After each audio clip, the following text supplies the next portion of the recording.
تو الغرض یہ تیسری بات. چوتھی بات یہ ہے کہ اب اگر رشتہ کسی جگہ بھیجنے کا ارادہ ہے یا کسی جگہ بھیجا ہے تو اب لڑکے اور لڑکی والے اگر کسی سے مشورہ کر رہے ہیں، جیسے مثال کے طور پر لڑکی والے اپنے کسی رشتہ دار سے، اپنے تعلق والے سے مشورہ کرے کہ بھئی فلاں جگہ سے مجھے رشتہ آیا ہے، تو اس کی تحقیق، اس کی انکوائری کس سے کرے، اور جس سے انکوائری کی جا رہی ہے وہ کس طریقے سے ان کے سامنے بیان کرے، چاہے لڑکی والے یا چاہے لڑکے والے، کہ وہ بھی لڑکی کے بارے میں تحقیق کر رہے ہیں یا لڑکی والے لڑکے کے بارے میں تحقیق کر رہے ہیں.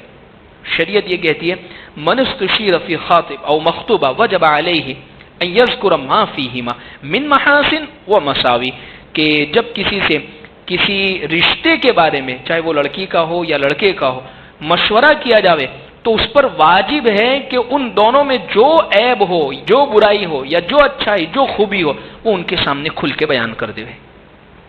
غیبت نہیں ہوگی، یہ کسی برائی بیان کرے. ولا یکون ذلک من الغیبہ، یہ غیبت نہیں ہے، بل من النصیحہ، بلکہ یہ نصیحت ہے جس کی شریعت میں ترغیب دی گئی ہے. شریعت اس کو کہہ رہی ہے کہ اس کے متعلق مشورہ کیا کرو. حدیث پاک میں ہے کہ ایک مرتبہ ایک عورت ہے جن کا نام ہے فاطمہ بنت قیس، اللہ کے نبی صلی اللہ علیہ وسلم کی خدمت میں آئی مشورہ کرنے کے لیے کہ حضور میرا جی یہ چاہتا ہے کہ نکاح میں معاویہ سے کروں یا ابو جہم سے کروں. تو اللہ کے نبی صلی اللہ علیہ وسلم نے فرمایا کہ معاویہ وہ بخیل ہے، ان سے مت کرو، اور ابو جہم ان کی لاٹھی ان کے سر پہ رہتی ہے ہمیشہ، یعنی بہت مارتے ہیں. اور پھر اللہ کے نبی صلی اللہ علیہ وسلم نے فرمایا کہ ایک کام کرو، تم جو نکاح ہے اسامہ بن زید سے کر لو. دیکھیے اللہ کے نبی صلی اللہ علیہ وسلم سے وہ مشورہ کرنے کے لیے آئے عورت رشتے کے بارے میں، تو جو بات تھی حضور نے بالکل صاف صاف بیان کر دی. تو اس چیز کا ہم خاص طور پر خیال کریں. تو میں ایک دو تین باتیں اس کے بارے میں ذکر کر دوں کہ جب جس سے مشورہ کرے، اچھا کس کو پوچھے؟ بھائی لڑکی والے کس کو پوچھنے کے لیے جاوے؟ بھائی جس کو بھی پوچھے، چاہے وہ پڑوسی سے پوچھ رہے، ان کے گھر والوں، ان کے فیملی سے پوچھ رہے ہیں، یا ان کے دوستوں میں کسی کی تحقیق کروا رہے، خاندانوں میں پوچھ رہے، تو سب سے پہلے 3-4 چیزیں ان لوگوں میں دیکھ لے ہوئے. نمبر 1، جس سے پوچھ رہے ہیں وہ دیندار ہو، اس کو خوف خدا ہو. ورنہ عام طور پر ہوتا یہ ہے کہ یہ ساری چیزوں کی تحقیق کن سے ہوتی ہے؟ جو محلے کے اندر نیوری بیٹھی ہوتی ہے، جن کا کوئی کام نہیں ہوتا، سب بات ادھر کی ادھر کرنی ہوتی ہے، انہی سے تحقیق ہوتی ہے. اور وہ 4-5 ساتھ میں ملا کے ایسی باتیں کہتی کہ وہ رشتہ آیا ہوا ابھی ریٹرن چلا جاتا ہے. تو دیندار سے کرے، ایسی عورتوں سے کرے یا ایسے مردوں سے کرے، ایسے لوگ کہ جن کو خوف ہو کہ بھائی کسی کا گھر توڑنا یا کسی کے بارے میں غلط بیانی کرنا کتنا بڑا گناہ ہے. پہلی چیز. دوسری چیز، سمجھدار ہو. کیا کہاں کیسی بات بولنی ہے؟ ابھی آئے ہیں، ابھی سے صرف رشتہ پوچھنے کے بارے میں آئے ہیں، تو کیسی بات بولنی ہو، یعنی سمجھدار ہو، یعنی عقل ہو، تھوڑی عقل سے پیدل نہ ہو. ایک دوسری چیز. تیسری چیز، تجربہ کار ہو. ایسے نہیں کہ کوئی نوجوان سے ہی، بھائی لڑکا ہے اس سے مشورہ کر لیا کہ اس کے متعلق کیا کہنا، بہت اچھا ہے. تجربہ کار ہو، یعنی تھوڑی کہتے ہیں نا دھوپ میں بال سفید کیے ہو، مطلب تھوڑے بال سفید ہوئے ہو، ان کو تجربہ ہو، دنیا تھوڑی دیکھی ہو ان کو. کیونکہ یہ ان چیزوں میں گراؤنڈ ریئلٹی بہت ضروری ہے کہ بھئی ہے کیا، چل کیا رہا ہے ابھی. تو تیسری چیز تجربہ کار ہو.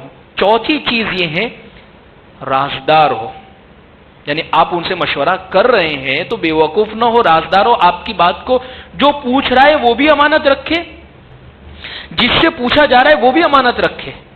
ورنہ ہوتا ہے کہ ابھی یہ پوچھ کے گیا اور فوراً سیدھے کہ آپ کے وہ وہاں سے پوچھنے کے لیے آئے تھے، ہم نے تو یہ، یعنی غلط بیانی نہ کر دے، صحیح بیان کرے. ظاہر سی بات ہے اگر اس نے غلط بیانی کی ہوگی تو وہ جا کے بیان نہیں کرے. یعنی غلط بیانی کرنے کے اندر جو چیز اس میں عیب ہے، اس میں کوئی نقص ہے، کوئی کمی ہے، اس کے باوجود آپ بیان نہیں کر رہے تو یہ خیانت ہوگی. پھر آپ کی طرف سے یہ خیانت، یا تو خاموش رہے.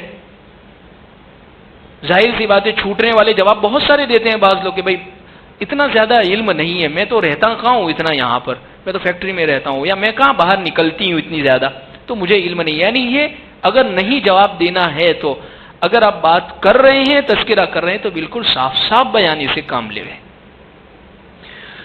تو رازدار ہو، جو آپ کی بات کو راز رکھنے والے ہو. اچھا خود جو پوچھ رہا ہے وہ بھی ہے کہ نہیں اس کا بھی کوٹھا مضبوط کہ ابھی جا کے سیدھا کہہ اور وامٹ کر دے گا.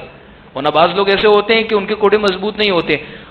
آپ خیرخواہی کے اندر اچھی بات ان سے کہیں گے، اور پھر لڑکی والوں کو پتا چلا یا لڑکے والوں کو پتا چلا کہ بھئی وہ رشتہ جو آیا تھا وہ کینسل ہو گیا، بھائی کیوں ہوا، بھئی یہ خراب، کس نے کہا، تو فوراً ان کے پاس پہنچیں گے، تو فوراً ہمیں تو ان صاحب نے کہا، تو پورا ٹولہ چلو پھر ان کے یہاں پر کہ کیا بھئی کیا ہے مسئلہ، تو پھر یہ لڑائیاں ہوگی، تو پہلے ان کا کوٹا معلوم کر لے کہ بھئی کتنا مضبوط ہے، ورنہ ایسا نہ ہو کہ پورا پوٹلا سے آپ کے گھر پر آئے۔ اور اس کے لیے سب سے بہترین جو ہے وہ خود خاندان کے بزرگ جو ہے، وہ بہت بڑی وراثت ہے ہمارے لیے۔